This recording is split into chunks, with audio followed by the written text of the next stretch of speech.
Agradezco enormemente su gentileza del representante del Defensor del Pueblo en el departamento de Chuquisaca, don Humberto Mayorga. ¿Cómo le ha ido?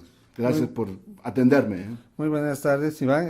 Bueno, la Defensoría está con las puertas abiertas y un gusto pues recibirte en nuestras oficinas. Bueno, ¿cómo ha sido este primer andar, estos primeros pasos? Porque usted ya estaba aquí, pero no estaba en esta silla central principal de la Defensoría del Pueblo. ¿Cómo le ha ido estos días? Bueno, sí, es interesante la pregunta porque definitivamente a uno le cambia no solamente el cotidiano, sino le cambia varias partes de la vida de una persona. Evidentemente yo estaba en varias áreas al interior de la institución. Yo ingresé el 2002 a la Defensoría del Pueblo. Hago este paréntesis del mes porque un octubre del 2002 yo ingresé a la Defensoría del Pueblo en la gestión de doña Ana María Romero para trabajar con la temática de las poblaciones en alto riesgo de vulnerabilidad.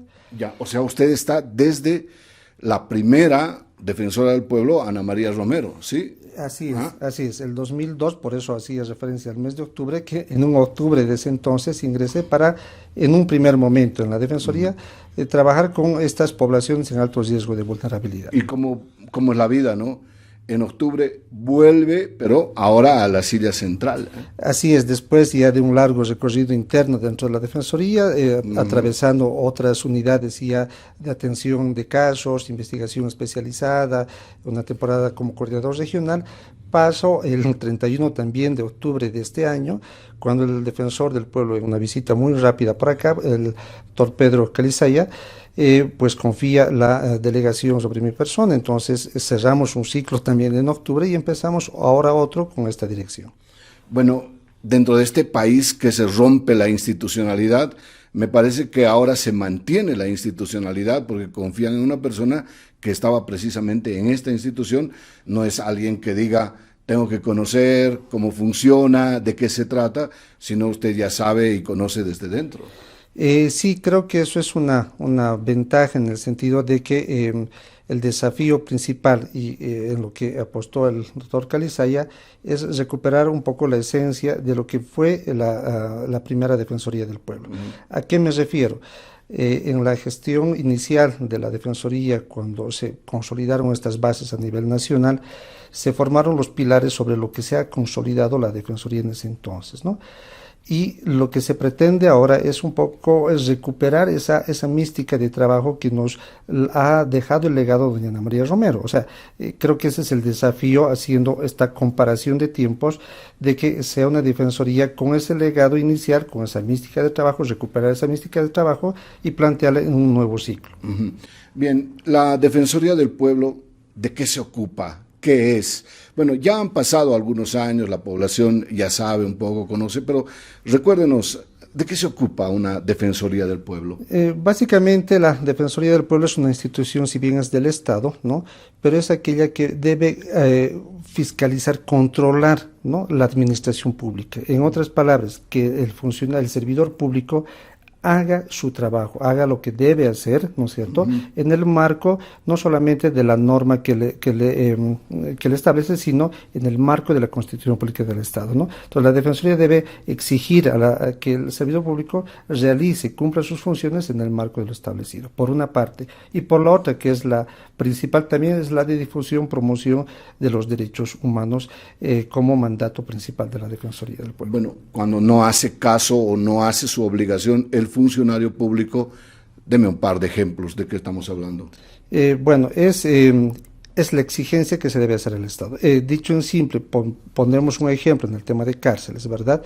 La situación carcelaria en el país es una situación bastante dramática y si nos abocamos al nivel del departamento, es uno de los pocos departamentos que no tiene consolidado un sistema penitenciario al igual que otros, ¿no? O sea, tenemos solo una cárcel o un establecimiento penitenciario que no reúne las condiciones básicas, ¿no?, de habitabilidad mínimas, ¿no?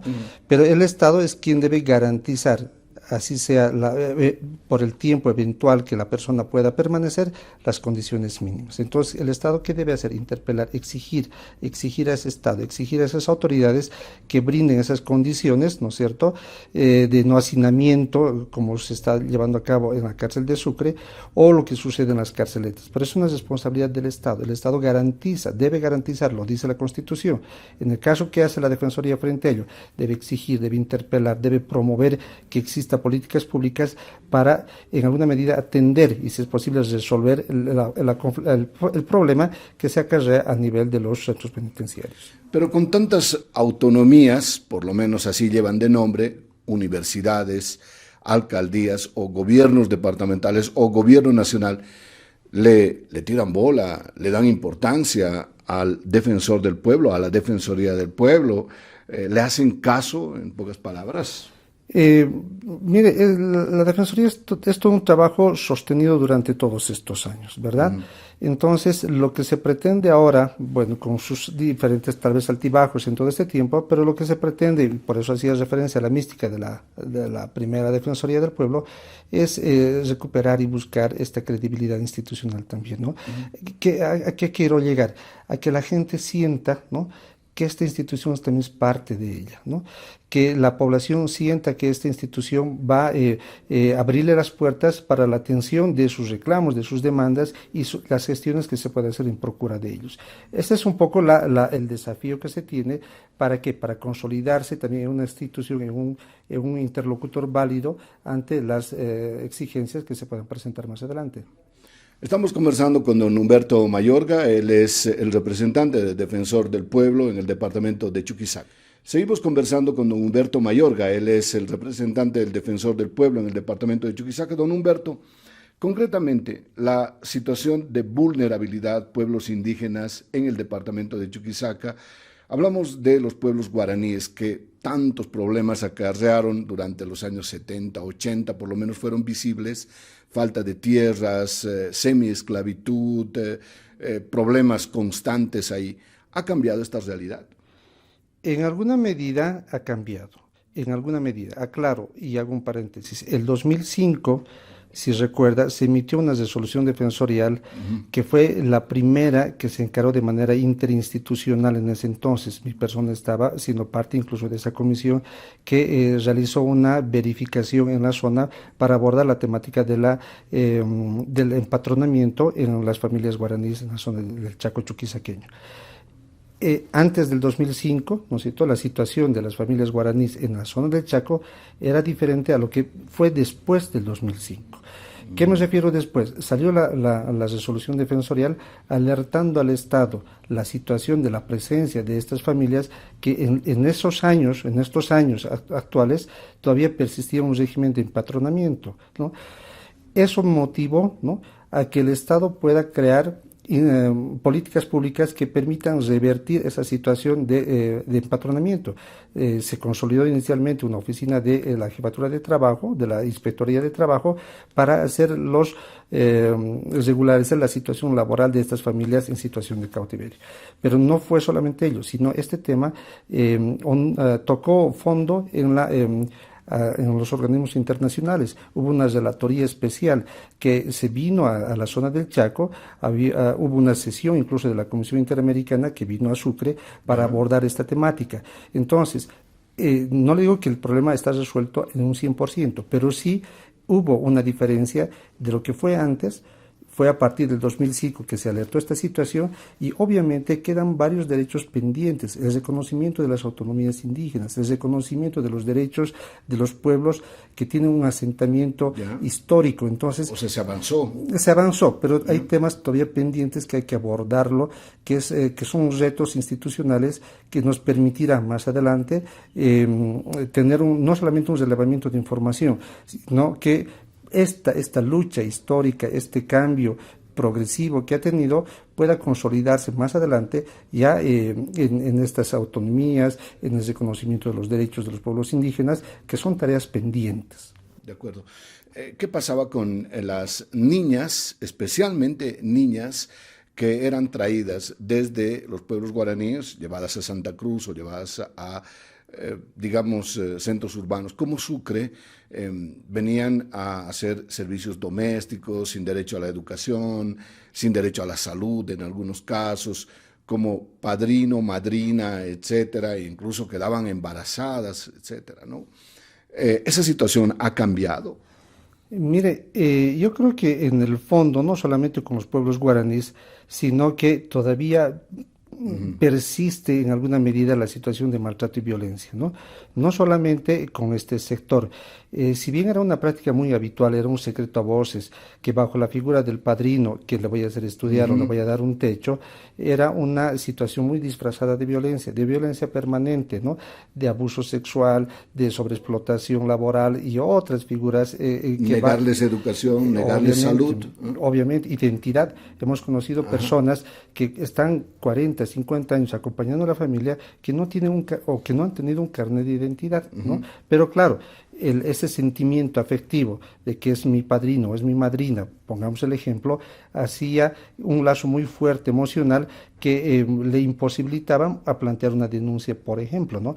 Esas prácticas, si bien los medios de comunicación, que juega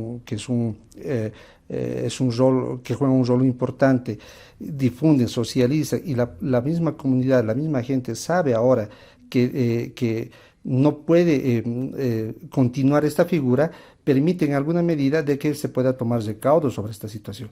Pero que esta realidad persista, claro que sí, todavía son temas pendientes que deben ser abordadas por las diferentes instancias del Estado. Le pongo nada más un ejemplo. Adelante. Por ejemplo, en el tema del Chaco, si bien tocó usted, habían jóvenes, ¿no?, que trabajaban, en ese entonces al varón se le pagaba el jornal, al guaraní, 15 bolivianos.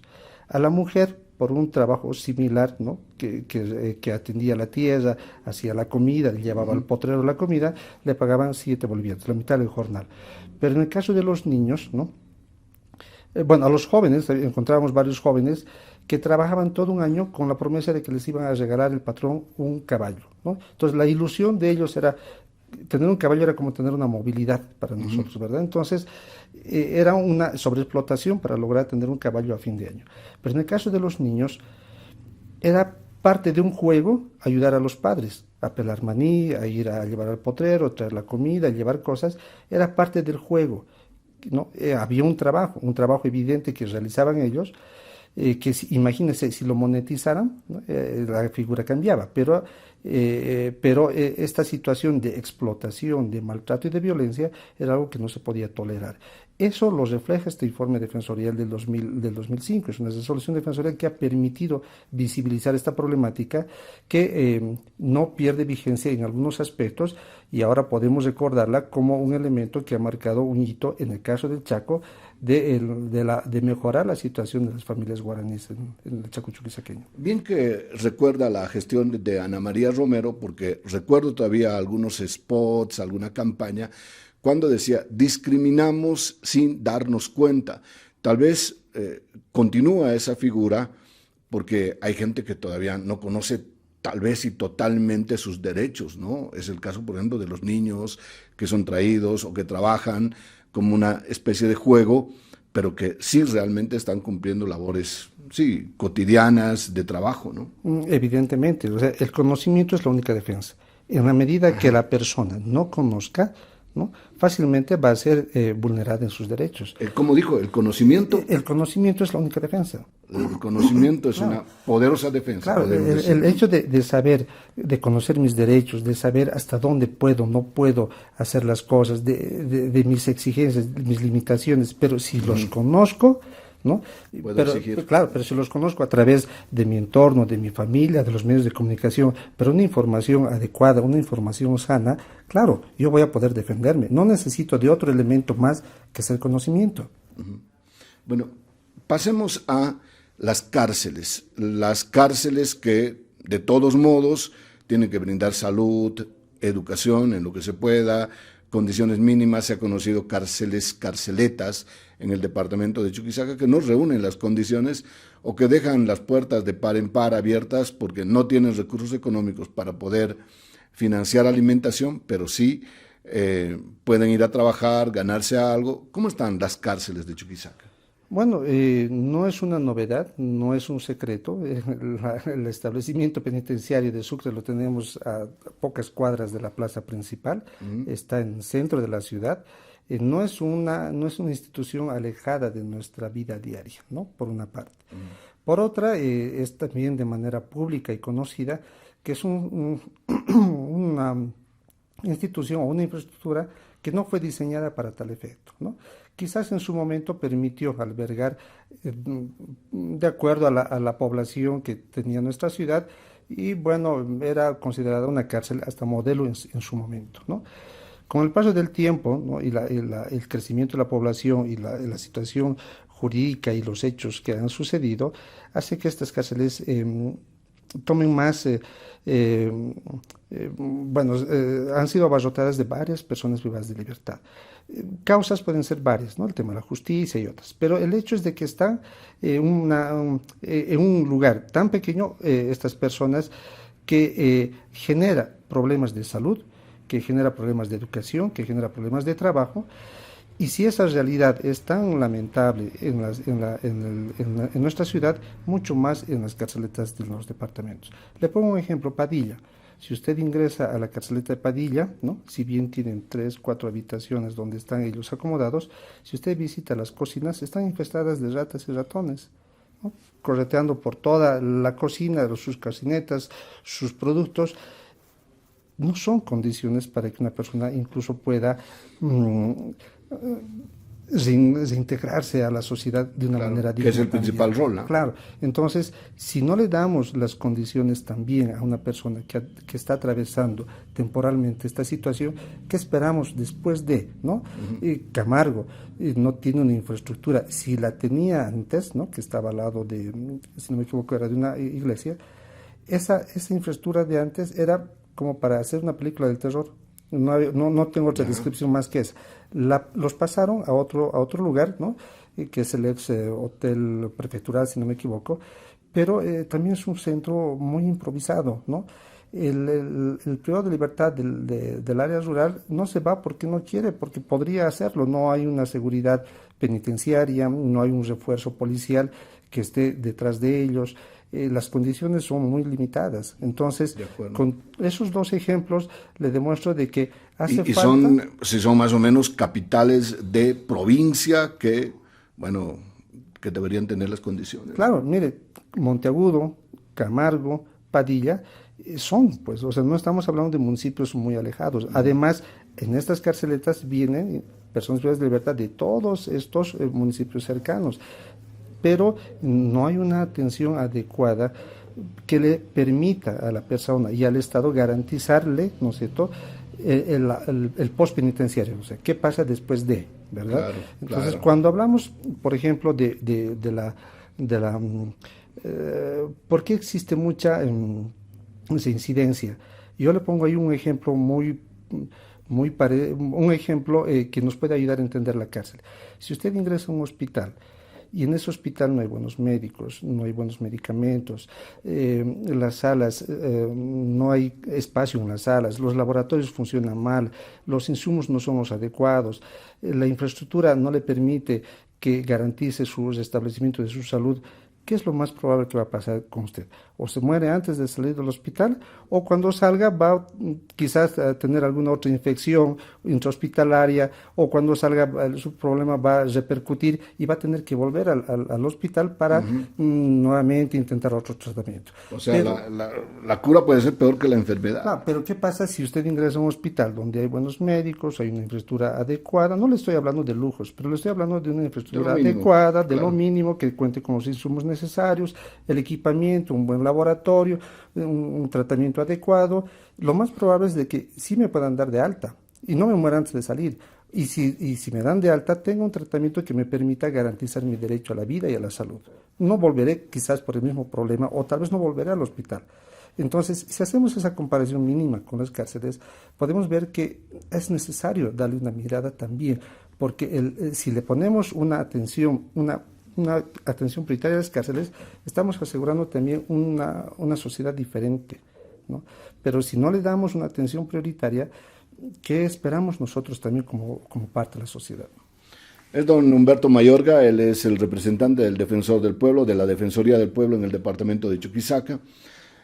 La violencia, ¿no? Muchos feminicidios, infanticidios, llegamos a 100 o estamos próximos de llegar a 100 cada año, a veces sobrepasamos los 100 feminicidios al año.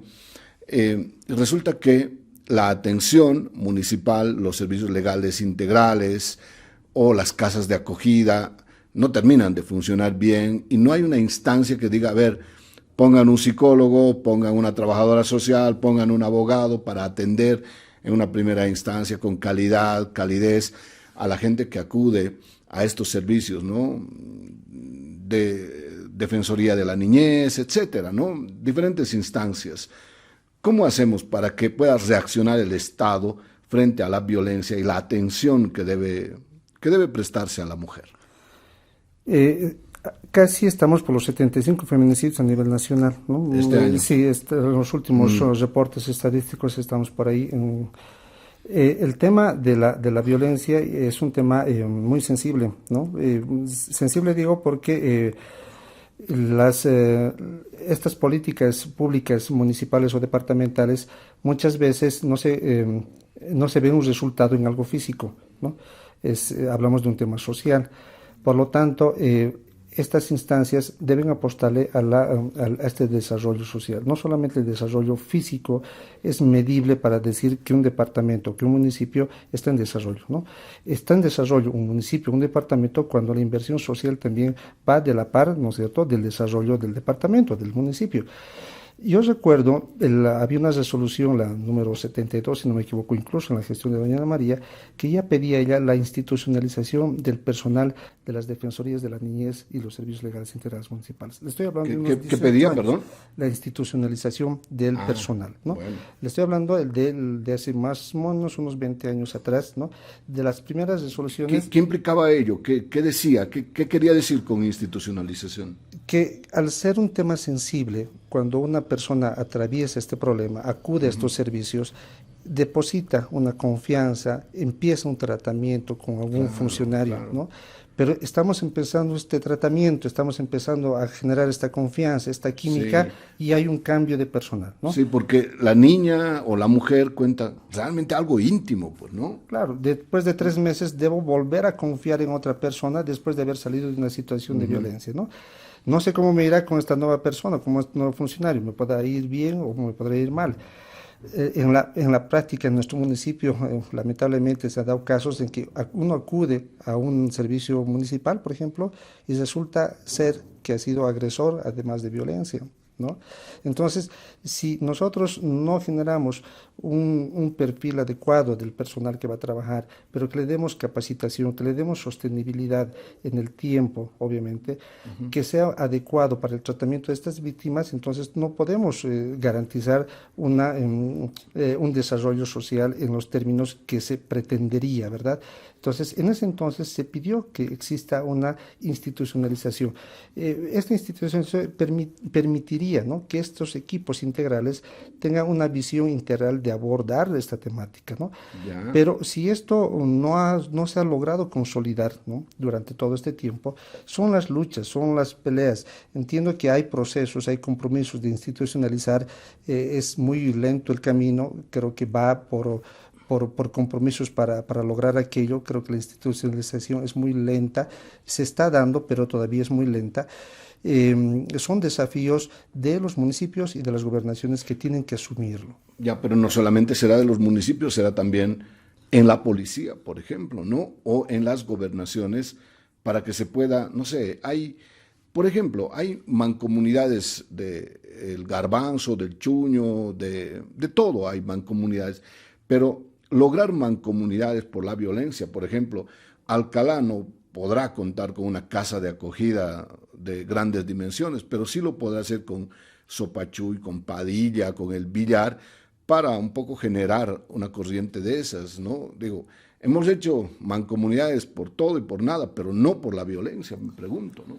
Sí, si bien la ley 348 hace referencia ya de esta obligatoriedad que deben tener los municipios, estas casas comunales, estas casas de acogida, es más o menos como la figura de las carceletas, ¿verdad? O sea, usted lo está planteando en esa misma lógica, ¿no? Si tenemos una carceleta, pero con el apoyo de estos municipios, vamos a tener, digamos, un centro que permita garantizar muchos aspectos.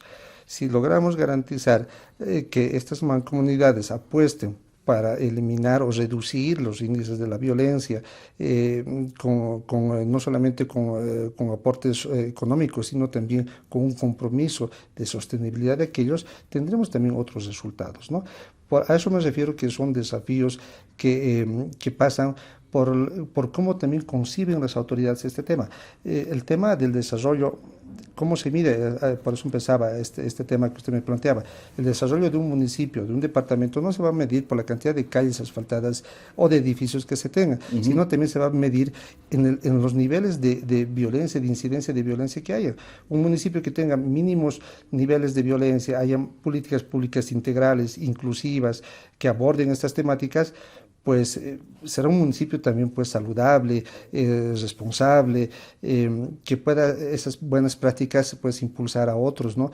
Pero eso es tarea de que las autoridades, los ejecutivos y los legisladores de los municipios asuman como una tarea de responsabilidad también, ¿no? Bueno, entonces usted va a retomar la institucionalización, recordarle a la alcaldía, a las alcaldías que tienen que institucionalizar y no pueden ir cambiando cada vez a los funcionarios. Mire, esa es una tarea que lo ha ido manejando la Defensoría durante todos estos años, ¿no? No es de ahora, como le pongo este hito inicial de hace tanto tiempo atrás, pero durante varios años la Defensoría ha estado insistiendo a los municipios y a las autoridades departamentales que se aborde esta temática en la dimensión real que corresponde o que debe corresponder. Son desafíos, pasa mucho por la voluntad política también de las autoridades, ¿no? Claro. La intención de la Defensoría podría estar dada ahí, ¿no? Exigir la exigencia, pero también pasa por esta voluntad, la sensibilidad de las autoridades para plasmar y plantear estos temas en beneficio de quienes habitamos estos espacios, ¿no? Bueno, y para terminar, lo último será despejar, aclarar el panorama que la Defensoría no está al servicio del poder político o de la gestión política, ¿no? Bueno, es interesante este tema, pero en las intervenciones que estos días, cuando es una pregunta muy común que me hacían varios periodistas, les planteaba en el sentido de, al recuperar esta mística que le planteaba al inicio, al recordar de que, por ejemplo, cuando se trabajaba o se abordaba la temática de las poblaciones, doña Ana María Romero no lo veía como un trabajo, lo veía como un cariño a la gente, ¿no? Entonces, el sentir y el lograr ese cariño de la gente, que es un reto, o sea, no le digo que va a ser de aquí a 2 meses, ¿no? Será un trabajo sostenible. Si logramos consolidar aquella tarea, aquella meta, pues demostraremos de que esta institución está al servicio de la población, pero también tendrá que ser firme al tiempo de interpelar al Estado en aquello que corresponde hacerlo al Estado, ¿no? Claro. Entonces, eso será lo que marque a la Defensoría en el sentido de despejar todas estas dudas. Don Humberto Mayorga, usted ha sido muy amable por atenderme aquí en su oficina unos cuantos minutos para hablar de lo fundamental, de la vida, de los derechos, de esta exigencia del pueblo, del ciudadano común y corriente para que el Estado cumpla. Estado chiquito, municipalidad o intermedio con las gobernaciones o el Estado nacional. Muchas gracias. Le agradezco mucho, Iván, y a toda su audiencia.